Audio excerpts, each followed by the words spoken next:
우리 하나님 말씀 함께 보십시다. 오늘 주신 하나님 말씀은 요한복음 15장 4절에서 7절까지 말씀입니다. 요한복음 15장 4절에서 7절이요. 우리 한 목소리로 다 같이 읽죠. 요한복음 15장 4절에서 7절 시작. 내 안에 거하라. 나도 너희 안에 거하리라. 가지가 포도나무에 붙어있지 아니하면 스스로 열매를 맺을 수 없음같이 너희도 내 안에 있지 아니하면 그러하리라. 나는 포도나무요 너희는 가지라. 그가 내 안에 내가 그 안에 거하면 사람이 열매를 많이 맺나니 나를 떠나서는 너희가 아무것도 할 수 없음이라. 사람이 내 안에 거하지 아니하면 가지처럼 밖에 버려져 마르나니 사람들이 그것을 모아다가 불에 던져 사르느니라. 너희가 내 안에 거하고 내 말이 너희 안에 거하면 무엇이든지 원하는 대로 구하라. 그리하면 이루리라. 아멘. 옆뒤 사업은 인사하시면서 한 번 더 인사하실 때 믿음으로 사십시다. 네, 믿음으로 사십시다. 신앙생활을 다른 말로 하면 믿음생활이라고도 얘기하죠.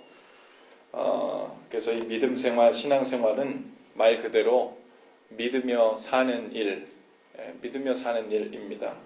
그런데 이 믿으며 사는 일의 의미, 그 내용을 생각해 보면 생각하는 사람들마다 그 의미와 내용이 조금씩 다른 것 같아요. 믿으며 산다는 게 뭘까? 신앙생활하고 믿음생활 한다는 게 뭘까? 그것에 관해서 어떤 사람들은요, 주님께 무언가 원하는 것을 아뢰고 그것을 응답받는 그런 사이클 체계, 형식, 그것을 어떤 의미에서 믿음생활, 신앙생활이라고 생각하는 것 같아요. 또 어떤 대단한 믿음의 결단을 하거나 희생을 드려서 그 일로 인해서 교회와 주님을 위한 큰 업적을 세워나가는 일, 그것도 어떤 의미에서 믿음생활, 신앙생활이라고 생각하는 것 같습니다. 혹은 교회에서 정기적으로 예배하고 봉사하고 기도하고 또 하나님에 대해서 공부하고 배우는 것, 이 일련의 이 모든 내용들을 믿음생활이라는 말과 거의 비슷한 동일어로 생각하는 경향도 있는 것 같습니다. 그러나 그러한 것들은 믿음생활을 위해 준비되어야 할 준비 단계에서의 필요한 정보이고 형식일 뿐이지 믿음생활은 아닙니다. 그러면 믿음생활, 도대체 믿음생활을 뭐라고 정의하면 좋을까? 어쩌면 그 대답이 의외로 간단할 수 있는데요. 한마디로 믿음생활은 예수님을 믿으며 사는 일이죠. 그렇죠? 예수님을 믿으며 사는 일.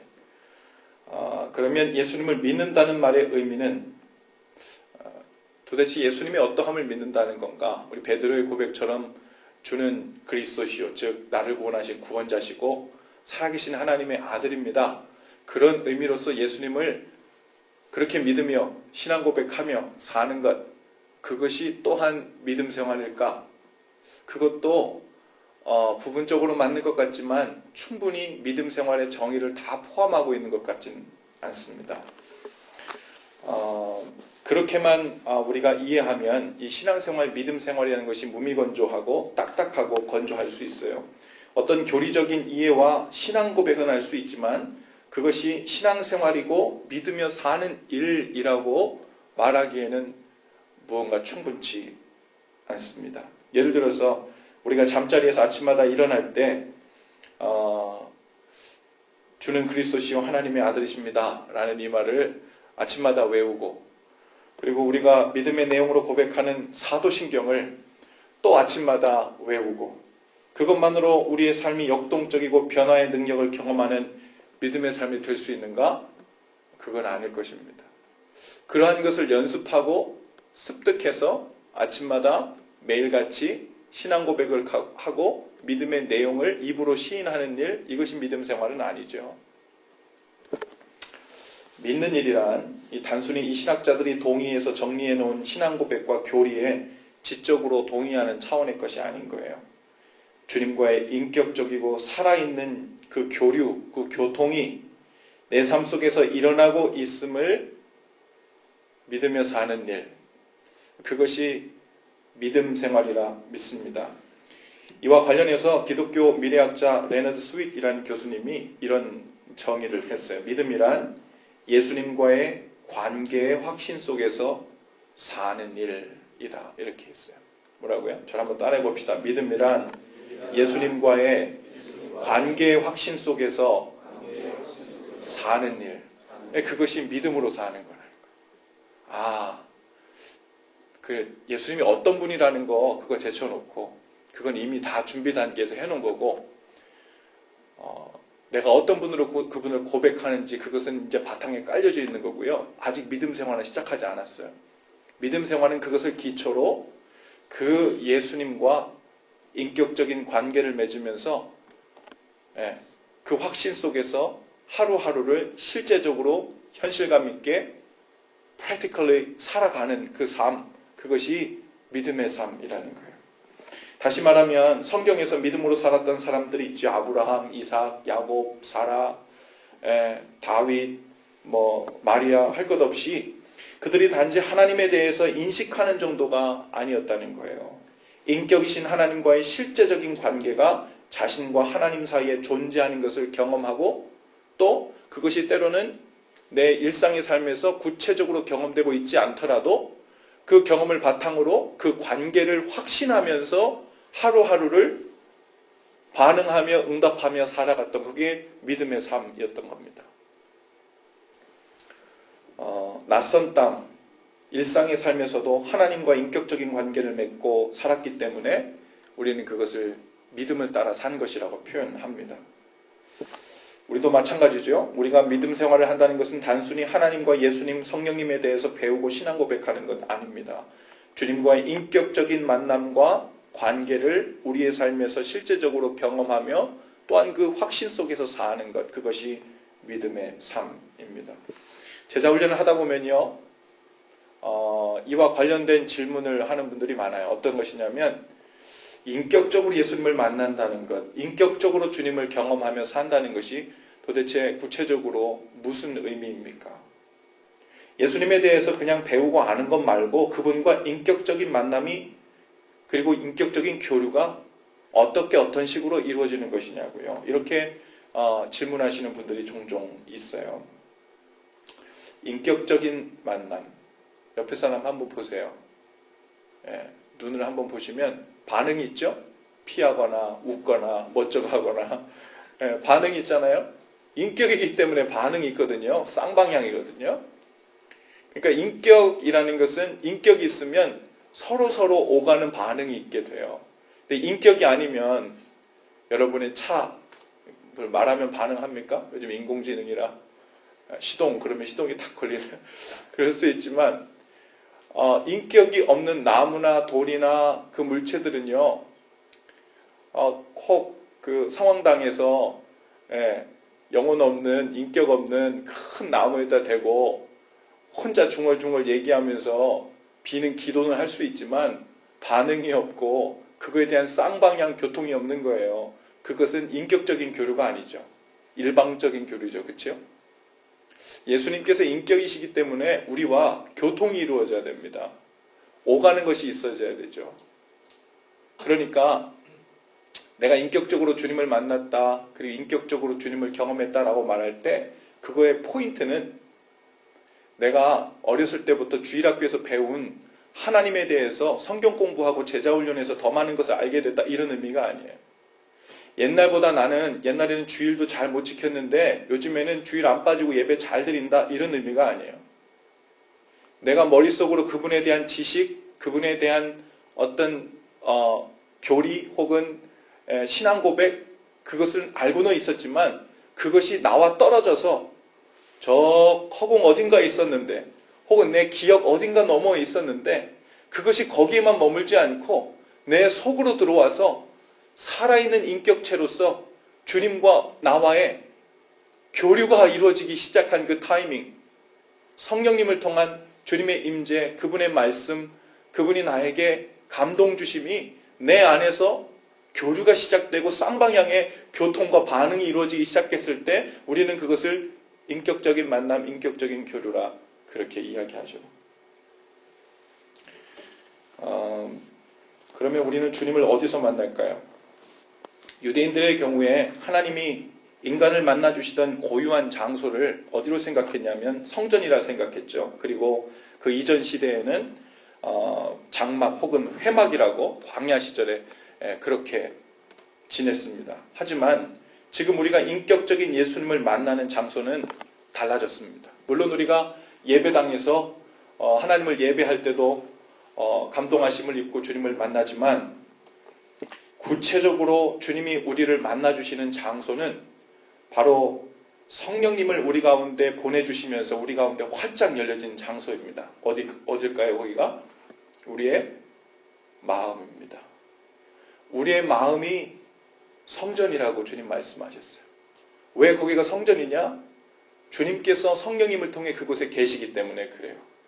그곳에서 우리를 언제든지 만나시고 언제든지 우리와 교통하시고 언제든지 우리와 쌍방향의 교통을 이루어지는 그 장소, 그 마음과 생각을 통해 우리와 교류하시고 반응하시는 그 장소, 그것이 바로 성전된 우리의 마음입니다.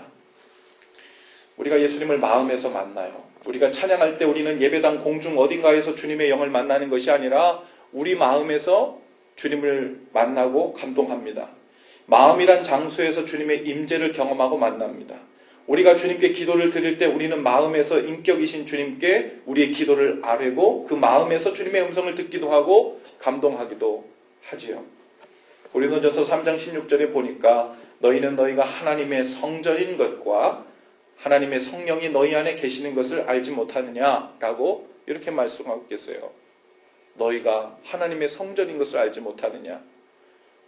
여러분, 그러므로 믿음 생활이란 주님과 나 사이의 관계를 믿으며 사는 일이라 했고요. 그리고 그것은 실제적으로 일어나는 일인데, 그리고 그 관계가 머리로만 동의되는 신앙 지식으로 머물러 있는 것이 아니라 마음이란 성전, 즉 주님과의 그 만남의 광장에서 하루에도 수없이 그분을 만나 우리의 사정을 아뢰고 또 그분의 음성을 듣고 또 그 음성에 반응하는 삶으로 나아가는, 그리고 주님께서 나와 그런 관계 속으로 내 속에서 항상 함께 계신다는 확신 가운데 사는 것, 그것이 믿음으로 사는 것, 그것이 신앙생활이고 그것이 믿음 생활의 정의라는 말입니다. 오늘 본문 말씀에 보면요, 주님께서 이렇게 말씀하세요. 나의 안에 거하라, 나도 너희 안에 거하리라. 그리고 네가 내 안에 거하는 방식은 마치 포도나무 가지가 포도나무에 붙어 있어서 그 속에서 물과 영양분이 교류되고 있는 것과 같이 아주 비슷한 그런 형식이라고 이 지금 비유를 들어 우리에게 말씀하고 있는 거예요. 예수님에 대해서 성경 공부를 통해 많이 배웠고 사도신경을 통해 믿는 바의 내용을 요약 정리해서 고백할 줄 알고 심지어 예수님께서 가르쳐 주신 주기도문을 외울 수 있다고 하더라도 우리의 마음에서 주님과의 관계가 경험되지 않고 교류가, 쌍방의 교통이 우리 마음속의 장소에서 이루어지지 않은 채 신앙생활을 하고 있다면 그것은 마치 포도나무 가지가 포도나무에서 붙어있지 않고 떨어져 있는 것과 같다고 오늘 우리에게 말씀하고 있는 거예요. 겉보기에는 포도나무 가지가 맞는데 마음이라는 성수에서 성령님을 통해 인격적인 관계의 교류가 이루어지지 않는 신앙생활이라면 그 신앙생활은 무미건조해질 수밖에 없어요. 왜요? 영양분이 통하지가 않으니까요. 무미건조해질 수밖에 없어요. 왜요? 수분 공급이 안 되거든요. 겉보기에는 누가 봐도 포도나무 가지예요. 누가 봐도 포도나무 가지예요. 누가 봐도 그리스도인이고 누가 봐도 교회 다니는 성도야. 주일날 되니까 교회 예배당에 와서 앉아 있어요. 봉사도 해요. 주기도문도 외울 줄 알아요. 세례도 받았어요. 세례증도 있어요. 입규식도 했어요. 그러니 누가 봐도 포도나무 가지예요. 그런데 무미건조하고 메말라 있어요. 주님과 인격적인 관계가 우리 삶 가운데 이루어지지 못해요. 그 포도나무 가지가 우리 마음의 성소에서 주님과 연결된 상태로 매일같이 나와 주님 사이에 교통이 이루어지지 못하는 상태에서 있다면 그것이 마치 포도나무 가지가 포도에서 떨어져 나가 있는 것과 같다라고 말씀하시는 거예요. 오늘 말씀에서는 우리가 포도나무이신 주님께 붙어있지 않으면 아무것도 할 수 없고 아무 열매도 맺지 못한다고 했습니다. 우리가 이 본문 말씀 대할 때 한 가지 오해할 수 있는 위험성이 있는데요. 이 본문은 어떻게 하면 성도가 많은 열매를 맺을 수 있을까? 어떻게 하면 많은 일을 해낼 수 있을까? 그거에 대한 조건을 이야기하고 있는 본문이 아니에요. 대단한 삶의 열매, 사역의 열매, 기도응답의 열매를 맺으려면 그 조건으로 우리는 주님 안에 거해야 된다. 이 얘기를 하고 있는 게 아니에요. 얼마나 많은 일을 할 건가? 얼마나 많은 열매를 맺을 건가? 왜 내 삶에는 열매가 없지? 열매가 있으려면 이렇게 해야 되는 거구나. 이 우선순위가 완전히 뒤바뀐 거예요. 그 얘기를 하고 있는 것이 아니라 우리의 삶 가운데 내가 포도나무 가지와 같은 무늬를 가지고 있는 그리스도인이고 성도인데 내 삶 가운데 왜 이렇게 메마른 가지처럼 당장 불타 없어질 가지처럼 내 삶 가운데 주님과의 그런 영양분과 영적인 물의 공급이 끊어진 자처럼 내가 살고 있는가? 그 이유는 주님과의 인격적인 교류, 즉 주님께서 내 삶 가운데 얼마든지 이 마음의 광장에서 교류하며 살고 있다는 이 믿음의 확신 가운데 사는 믿음의 삶이 실제적으로 이루어지지 못하고 있다는 증거일 수 있다는 거예요. 주님과 인격적인 관계를 통해 영적인 교류가 우리 마음속에서 일어나고 있지 못하다면 그것은 마치 포도나무 가지가 포도나무에 붙어있지 않아 아무런 영양분도 물도 공급받지 못한 것과 같다는 말입니다. 어떤 유익도 없는 종교생활, 아무 열매도 없는 신앙생활처럼 우리의 삶이 그렇게 여겨질 수 있다는 거예요. 이제 우리 마음에서 주님을 만나는 연습을 본격적으로 함께 하면 좋을 것 같아요. 할렐루야. 우리가 주님에 대해서 알고 배우고 또 제자훈련도 하고 책도 읽고 신학도 공부하고 그랬는데요. 저도 신학을 적지 않은 시간 공부한 것 같아요. 의도치 않게. 10년 이상 신학을 공부한 것 같은데 그런데도 불구하고 내 마음의 만남의 광장에서 주님과 만나면서 쌍방의 교통, 즉 인격적인 주님과 교류하면서 내 삶을 믿음의 삶이 되도록 하는 그것과 주님에 대해서 알고 있는 지식과 신학 지식과는 완전히 별개의 문제임을 깨닫게 됩니다. 주님에 대해서 아무리 많이 알고 있어도 아무리 많이 지식을 채워놓고 있어도 마음의 광장에서 실제적인 주님을 경험하며 사는 일, 이 일은 우리가 연습하지 않으면 안 되는 거예요. 여러분, 우리가 혼자서 묵상하고 생각하는 시간도 필요한데요. 거기서 멈추지 않고 그 마음의 공간은 우리가 언제라도 주님을 향하여 눈을 들고 주님께 말씀드리기 시작할 때 주님은 언제든지 그곳에서 우리의 생각과 마음을 통해 우리에게 반응하시고 응답하시는 아주 활짝 열려있는 주님과의 소통 공간임을 믿으며 나가는 거예요. 그것을 100분 활용하는 것입니다. 주님께 말씀드렸으면 마음에 주시는 음성에 귀를 기울이는 거예요. 거기서부터 우리는 어쩌면 불안한 마음이 생겨날지도 몰라요. 나는 주님께 말씀을 드렸는데 아무 소리도 안 들리면 어떡하지? 혼자의 독백처럼 그러고 있는 모습이면 어떡하지? 하지만 때로 주님의 응답은요, 때로는 강렬한 확신으로 오기도 하고 때로는 마음의 감동으로, 때로는 강렬하진 않지만 평안의 마음을 주심으로 우리에게 분명히 말씀하시고 응답하시고 인격이신 주님께서 우리와 교류하십니다. 그 마음의 성수에서 주님을 만나고 주님과 교제하고 주님과의 관계가 일방적이 아니라 쌍방향으로 교류되는 삶이 우리의 삶에서 더욱 풍성하게 일어날 수 있기를 바랍니다. 우리가 주님께요, 기도 많이 할 수 있어요. 많은 공부할 수 있어요. 그런데 그것이 언뜻 우리가 이 쌍방향을 생각하지 않으면 일방적으로 주님께 우리 원하는 것을 구하는 방식, 나를 세고 기도를 하는데도 일방적으로 주님께 그냥 구하는 방식. 그래서 하나님은 저 구름 위 하늘 위에 계신 거예요. 마치 주님과 연결되지 않은 상태로 저 멀리에 있는 가지가 그 원하는 물 공급을 해달라고 영양분을 달라고 계속 포도나무에게 외쳐대고 트라이만 하는 거예요. 그 안에 붙어 있어서 함께 교류되는 그 일이 우리의 삶에서 구체적으로 시작되는 은혜가 있기를 바랍니다. 그러면 우리의 삶이, 이 믿음이 붕 떠있는 안개와 같지 않고 우리의 삶에 구체적이고 실제적인 주님과 동행하는 삶이 시작될 줄로 믿습니다. 그리고 그것이 풍성해질수록 우리의 삶은 눈에 보이지 않지만 주님과 성령님을 통해 동행하고 있구나, 주님과 함께하고 있구나. 히브리서 11장에서 믿음의 사람들이 살았던 그의 삶들이 이런 거구나. 어떤 사람들은 정신병 때문에 자기 자녀를 불살라가지고 제물로 하나님께 드렸다고 정신병 때문에 얘기하는 사람이 있는가 하면, 어떤 사람은 아브라함처럼 아들 이삭을 하나님께 제물로 가져올랐는데도 똑바른 정신으로 가지고 가서 하나님께 그 일을 행한 게 있어요. 무슨 차이일까요? 지금 그 안에 인격적인 주님과의 어떤 교통이 이루어진가의 문제예요.